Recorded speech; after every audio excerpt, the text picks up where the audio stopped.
La tempête déferlait sur les hautes plaines telle une bête furieuse, engloutissant lumière, son et sens. Le genre de tempête qui obligeait même le plus endurci des éleveurs à s'arrêter et à prier pour que le toit tienne. Mais Élie Cardenas ne s'arrêta pas. Il continua sa route, tête baissée contre le vent mordant, la pluie lui cinglant le visage comme du verre brisé. Il n'était pas censé être dehors cette nuit-là. Son cheval Dusty détestait le tonnerre, et Élie n'appréciait pas les fantômes. Mais quelque chose au fond de lui l'avait poussé vers la route du canyon. Peut-être était-ce l'instinct, peut-être la culpabilité. Au moment où il la repérait, la foudre avait déjà fendu le ciel à 3 reprises. Elle se tenait au milieu de la route, pieds nus, trempée, enveloppée dans un drap gris sale qui lui collait aux cheveux, comme s'il avait été blanc autrefois, peut-être il y a longtemps. Ses cheveux étaient plaqués sur son visage et ses yeux étaient grands ouverts et creux, comme si elle avait vu quelque chose que personne ne devrait jamais voir. Élie tira sur les rênes, manquant de tomber de la selle, tandis que Dusty se cabrait de peur. La femme ne broncha pas. Elle ne s'y a même pas. « Madame » cria-t-il sous la pluie. « Vous avez perdu » Elle ne répondit pas. Ses lèvres tremblèrent, et sa main se serra autour du drap. Puis à peine plus fort que le tonnerre, elle murmura « S'il te plaît, ne l'enlève pas. » Élie fronça les sourcils, pensant qu'elle délirait à cause du froid. « Tu gèles. Laisse-moi t'aider. » Son cri le coupa net. Il n'était pas fort. Il était désespéré. « Non, ne le touche pas. Ne l'enlève pas. » Pendant un instant, il ne put que fixer son regard. La tempête hurlait autour d'eux, étouffant ses paroles. Mais sa terreur était plus forte que le vent. Elle ressemblait à quelqu'un qui se battait contre des mains invisibles, tremblant, tirant sur sa peau comme si quelque chose en dessous voulait s'échapper. Élie s'approcha néanmoins. Il avait déjà vu la peur, des bandits, des hors-la-loi, le feu. Mais là, c'était autre chose. Ce n'était pas seulement la peur d'un homme. C'était la peur de ce qu'il y avait .ce qui arriverait s'il s'arrêtait. Il ôta son manteau pour tenter de la calmer. « Je ne te ferai aucun mal », dit-il doucement, la voix posée mais le cœur battant. « Tu es en sécurité maintenant. » Son regard se porta sur lui, vers la rangée sombre d'arbres où l'éclair fusa de nouveau. Il suivit son regard et ne vit rien, mais il le sentit. L'air changea. Le froid ne venait plus seulement de la pluie, il lui semblait plus lourd. Lui remontant le long de la nuque, elle murmura à nouveau. « Si tu l'enlèves, ça recommence. » Élie hésita, la pluie ruisselant du bord de son chapeau. « Commence quoi ?» Sa réponse fut un seul mot brisé. « Les voix. » Puis la foudre frappa si près que le sol trembla. Son cheval hennit, s'agitant contre les rênes, et dans cet éclair de lumière blanche, Élie vit quelque chose qui lui retourna l'estomac. Son épaule, là où le drap avait glissé, la peau était brûlée. Ni fraîche ni à vif, de vieilles brûlures, formant un symbole. Une spirale, entourée de marques plus petites, comme une marque qu'on aurait enfoncée encore et encore jusqu'à la cicatriser. Il recula, le cœur battant. « Qui t'a fait ça ?»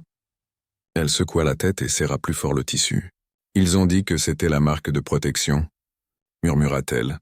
« Mais c'est un mensonge. Ça les maintient près d'eux. »« Qui sont ces « eux » demanda-t-il, même si une partie de lui ne voulait pas le savoir. Avant qu'elle puisse répondre, quelque chose bougea dans les arbres, vite, bas, bizarre. Le vent tomba d'un coup, et la pluie se transforma en bruine, presque comme si la tempête elle-même retenait son souffle. Les yeux de la femme se remplirent de larmes. « S'il vous plaît. »« Ne l'enlevez pas » répéta-t-elle, la voix brisée. Élie déglutit difficilement, le regard perdu dans l'obscurité. Et puis, de cette obscurité, un murmure s'éleva, bas et prolongé, résonnant comme s'il provenait de la terre elle-même. « Elle est à nous, Élie. » Son sang se glaça. Il ne lui avait pas dit son nom. Le cœur d'Élie battait fort tandis que ce murmure se propageait dans la tempête. Il se retourna brusquement, scrutant l'obscurité au-delà des arbres. « Qui est là ?» aboya-t-il d'une voix plus rauque qu'il ne le ressentait. Le vent ne répondit pas, la pluie sifflait comme si elle cherchait à étouffer un secret. Lorsqu'il se retourna, la femme était effondrée à genoux, serrant le tissu gris contre sa poitrine, tremblante de tout son corps. « Il me trouve toujours », dit-elle d'une voix à peine audible. Chaque fois que quelqu'un voit la marque, ils viennent. « Qui est-il » demanda Élie de nouveau, accroupi à côté d'elle. Il voulut l'attraper par les épaules, la forcer à le regarder, mais sa terreur le figea sur place. « On les appelle les gardiens », murmura-t-elle. « Ils brûlent le symbole pour éloigner le diable, mais ce n'est pas le diable qu'ils repoussent. C'est eux-mêmes qu'ils repoussent. Dans Le vent s'abattit à nouveau sur les arbres, portant un son insolite. Un cri strident, grinçant comme du métal sur la pierre. Ellie sentit tous ses muscles se tendre. « Il faut qu'on bouge, » dit-il, tout de suite. Il n'attendit pas sa réponse. Il la remit debout, prenant soin de ne pas toucher le drap qu'elle serrait si fort. Ils trébuchèrent vers son cheval, trempés jusqu'aux os par la pluie. Dusty hennissait et piétinait, effrayé par la menace invisible qui se rapprochait à travers les arbres. Il la hissa en selle et grimpa derrière elle, serrant fermement les rênes. « Tiens-toi bien, » murmura-t-il. « Quoi qu'il y ait dehors, ça ne nous rattrapera pas ce soir. » Ils avançaient avec acharnement sous l'averse, la seule lumière étant un éclair occasionnel traversant la plaine. Toutes les quelques secondes, Ellie croyait entendre des pas dans la boue derrière eux, trop nombreux pour une seule personne, trop lourds pour des animaux. Mais chaque fois qu'ils se retournaient, il n'y avait rien, juste la tempête qui les poursuivait. Après ce qui leur sembla une éternité, ils atteignirent sa cabane de ranch, une petite structure battue par les intempéries, nichée au bord d'une rivière asséchée. Il l'aida à descendre, ses pieds nus s'enfonçant dans la boue. « À l'intérieur » dit-il en poussant la porte. Les gonds grinçaient, comme s'ils n'avaient pas servi depuis des années. La chaleur du feu mourant à l'intérieur effleurait à peine le froid qui envahissait l'air. Ellie s'employa à raviver les flammes, jetant du petit bois dans l'âtre tout en la regardant. Elle se tenait près de la porte, ruisselante et tremblante, son regard scrutant chaque ombre. Il s'efforçait de paraître calme, de garder une voix posée. « Tu as un nom ?»« Clara, » dit-elle après une longue pause. « Eh bien, Clara, je suis Ellie. Tu es en sécurité ici. Quoi que soient ces choses, elles ne nous suivront pas jusque-là. » Clara ne répondit pas. Elle s'approcha du feu, les yeux fixés sur la lumière vacillante. Le drap était toujours enroulé autour de ses épaules, lui moulant comme une seconde peau. Ellie remarqua à nouveau les marques, de légères brûlures perçant l'endroit où le tissu avait glissé près de sa clavicule. Il voulut en demander davantage, mais quelque chose dans son visage l'en empêcha. Elle n'était pas seulement effrayée, elle était hantée. Dehors, le tonnerre grondait de nouveau. Le vent hurlait autour de la cabane, pressant les murs de bois comme s'il était en mouvement. Puis on frappe. 3 coups secs à la porte. Clara se figea. Son visage devint blanc comme la cendre. « Ne réponds pas », siffla-t-elle. « Ne respire même pas. » Ellie porta la main à son revolver. « Ça pourrait être un voyageur. » Elle secoua violemment la tête. « Non, c'est eux !» On frappa à nouveau plus fort cette fois. Puis le silence régna. Ellie se glissa jusqu'à la fenêtre et regarda à travers la vitre. Un éclair zébra le ciel et l'espace d'une demi-seconde, il vit du mouvement. 3 silhouettes, debout sous la pluie, juste derrière la clôture. De longs manteaux, de larges chapeaux, immobiles comme des pierres tombales. Quand la lumière s'est éteinte, ils étaient repartis. Il se retourna, son instinct lui criant de fuir. La voix de Clara tremblait à présent. « Ils ne viennent pas pour parler », murmura-t-elle. « Ils viennent pour prendre. » Le feu crépitait, la fumée s'élevait jusqu'au chevron. « Prendre quoi ?» demanda-t-il. Ses yeux se posèrent sur lui, et à cet instant, il vit une peur insupportable pour n'importe quel hors-la-loi. « Ils prennent ce qu'il y a à l'intérieur, » dit-elle doucement. « Et une fois qu'ils le font, il ne reste plus rien à sauver. » Dehors, les coups ont recommencé, plus lentement cette fois. Boum, boum, boum. Et derrière la porte, à travers la fissure du cadre, Ellie jura avoir vu quelque chose se déplacer. Quelque chose qui n'avait pas l'air humain. Ellie resta figée près de la porte, son revolver tremblant à la main. Le vent dehors faisait trembler les fenêtres, et la pluie martelait le toit comme 1000 mains désespérées. Clara s'était blottie dans un coin près de l'âtre, serrant le tissu gris plus fort que jamais. Les coups cessèrent. Pendant un instant, il n'y eut que le silence. Un silence qui semblait vivant. Puis quelque part dans l'obscurité, derrière la porte, une voix se fit entendre. « Rends-la-moi, éleveur !» C'était bas, calme et lisse comme du cuir huilé. Une voix d'homme, mais fausse, quelque peu étirée, ténue, Ellie ne répondit pas. Il leva son arme et garda les yeux fixés sur la porte. « Tu ne comprends pas », continua la voix. « Elle porte ce qui lui a été pris. Elle ne s'appartient plus. » Clara laissa échapper un sanglot aigu en secouant la tête. « N'écoute pas !»« Je t'en prie, Ellie. Ils vont te déformer l'esprit comme ils ont déformé le mien. » Un éclair soudain illumina la pièce et par la fenêtre, Ellie aperçut l'un des hommes dehors. Un visage pâle sous un chapeau trempé, des yeux trop brillants dans l'obscurité. Une cicatrice déchiquetée traversait sa mâchoire. et une marque brûlée dans son cou semblable aux lignes subtiles qu'Ellie avait aperçues sous le tissu de Clara. « Au nom de Dieu, qu'est-ce que… » murmura Ellie. « Ils nous ont marqués, » dit Clara, la voix tremblante. « Chacun d'entre nous. Ils ont dit que c'était un sceau, une marque pour nous enchaîner. Mais les autres, ils ne sont plus en vie. » Ils se déplaçaient. Le doigt d'Ellie se serra sur la détente. « Tu dis des choses pareilles, hein? Ils étaient comme moi autrefois, » murmura-t-elle. « Jusqu'à ce qu'ils en prennent trop. » Le tonnerre gronda à nouveau. Cette fois, le bruit semblait provenir de l'intérieur des murs. La porte d'entrée trembla sous un violent impact. Boum! Le bois se brisa.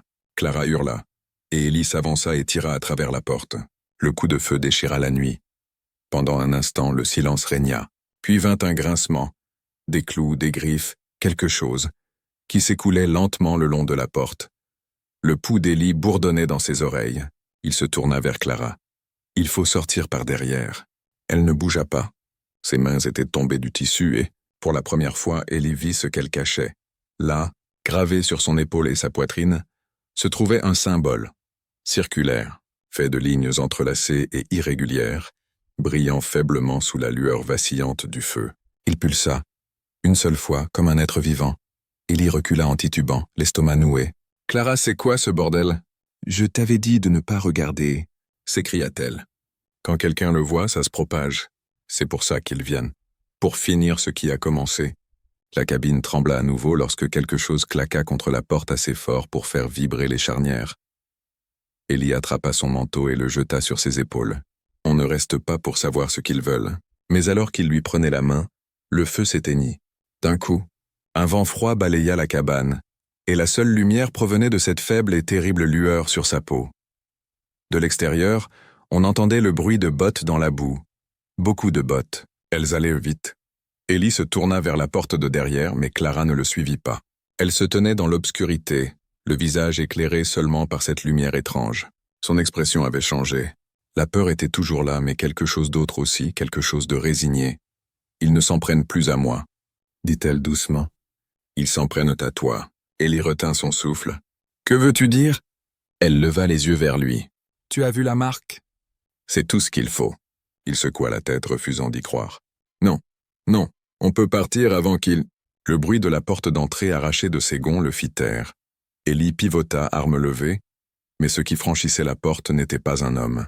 C'était quelque chose qui avait une silhouette masculine, grand, un chapeau dégoulinant de pluie, des yeux comme des charbons ardents. Il sourit, la cicatrice sur son visage s'ouvrant comme une fissure dans un vieux bois. « On t'attendait, Elver. » Clara hurla, mais Ellie resta immobile. Impossible. La lumière de sa marque étincela, emplissant la pièce d'une lueur aveuglante qui peignit tout de blanc et d'or. Quand la lumière s'est éteinte, la créature avait disparu. Clara aussi. Seul le bruit de la pluie subsistait. Et Ellie, debout dans les décombres, la faible chaleur d'une brûlure fraîche se propageant sur sa poitrine. Il déchira sa chemise, et là, c'était la même marque circulaire, toujours fumante. Sa voix brisa le silence, rauque et creuse. « Dieu, aide-moi !» Puis de quelque part dans l'obscurité, loin au-delà des arbres, la voix retentit à nouveau. « Bienvenue à la maison, Elver. » La porte s'est refermée toute seule. Leur visage avait disparu, calciné. Une odeur de cendre emplissait l'air. La femme tomba à genoux en hurlant. Les marques sur sa peau flamboyèrent comme un feu en fusion, illuminant la pièce d'une lueur rouge sang. Ellie tira de nouveau, les balles traversant les ombres comme si elles étaient de la fumée. « Ils veulent me récupérer », sanglota-t-elle. « Ils veulent ce qui est enfoui en moi. » Ellie la saisit par les épaules. « Tu n'es plus à eux. » Ses yeux brillaient faiblement. « Tu ne comprends pas. Ce n'est pas l'or qu'ils veulent, c'est le péché lui-même. » La pièce trembla. Des bouteilles se brisèrent sur les étagères. Le sol se fissura sous leurs pieds. Ellie la tira vers la porte, luttant contre le vent qui soufflait maintenant dans le salon. Il a crié « Où est la mine ?» Elle leva les yeux, presque muette. Sous cette ville, la foudre s'abattit sur le toit. Des flammes jaillirent des chevrons. Les silhouettes hurlèrent, un bruit semblable à du métal déchiré, et disparurent dans la tempête. Ellie la porta dehors, et elle s'effondra dans la boue sous la pluie qui recommençait à tomber. Elle s'évanouissait, le souffle court. Il l'enveloppa dans son manteau. « Tu es en sécurité maintenant » dit-il, mais elle secoua faiblement la tête. « Tu ne peux pas me sauver. Promets-moi juste. » de ne plus les laisser creuser. Puis sa main retomba. Les lignes brillantes sur sa peau devinrent noires. Au matin, le saloon était réduit en cendres. Le sol où elle était allongée était brûlé, formant un cercle comme un sceau gravé dans la terre. Des semaines plus tard, Ellie disparut dans les collines. Les habitants racontent qu'il partit à la recherche de la mine, en quête de la vérité qu'aucun homme ne devrait jamais découvrir. D'autres disent qu'il la rejoignit, ensevelie sous la terre maudite. Et lors des nuits d'orage, lorsque les éclairs jaillissent sur les plaines, les voyageurs jurent encore qu'ils entendent une voix murmurer dans le vent « S'il vous plaît, ne l'enlevez pas ». Si vous avez été captivé par cette histoire de frontières obsédantes, assurez-vous de cliquer sur comme, s'abonner et partager ce conte de mystère et d'obscurité du Far West. Commentez ci-dessous. Pensez-vous que la malédiction de la mine de sang était réelle ou simplement de la folie enfouie sous la culpabilité? Restez à l'écoute pour la prochaine histoire sur Far West, où chaque murmure cache une vérité. Et chaque vérité exige un prix.